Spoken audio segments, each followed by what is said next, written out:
Anxiety is the most common mental health condition in the world, affecting over 300 million people. And it is also one of the most misunderstood. Anxiety is not weakness. It is not overreaction.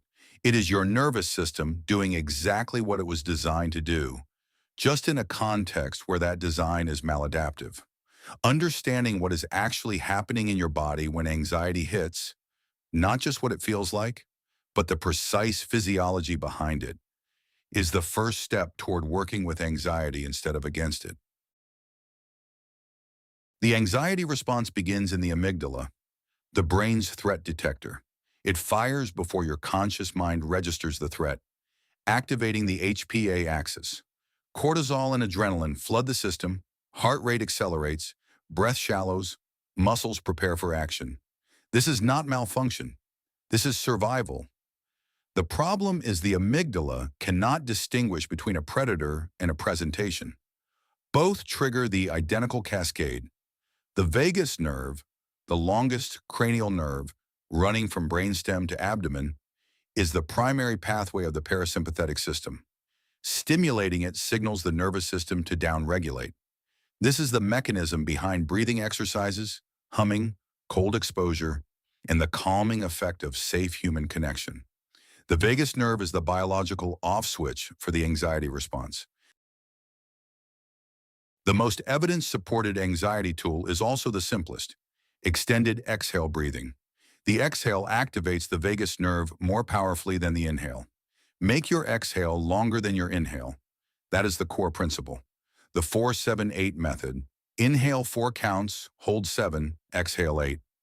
Coherent breathing at 5 complete breaths per minute shows measurable improvements in heart rate variability, a direct marker of vagal tone.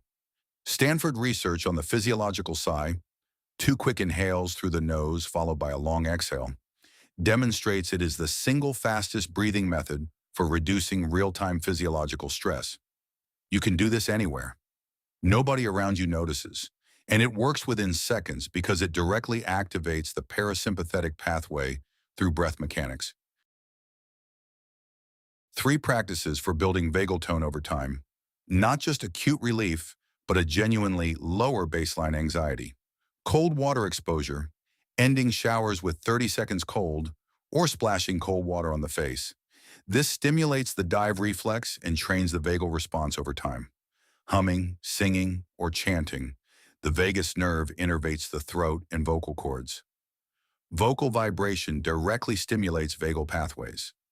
This is one reason group singing consistently produces positive mental health effects across cultures. An intentional social connection. The polyvagal theory identifies the social engagement system as the highest order calming mechanism in the human nervous system. Safe, warm human contact is not just emotionally nourishing, it is physiologically regulatory. Anxiety does not require a clinical diagnosis to justify building a practice. If worry is interfering with sleep, relationships, work, or daily quality of life, that is enough reason.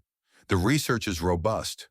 Breathing techniques, exposure principles, CBT-based cognitive tools, and body-based regulation all produce measurable reductions in anxiety. The goal is not the elimination of anxiety. Some anxiety is protective and adaptive. The goal is regulation, the ability to bring your nervous system back to baseline and to expand what you can do while experiencing anxiety. That capacity grows with practice. The nervous system learns what it is repeatedly asked to do. Ask it to regulate,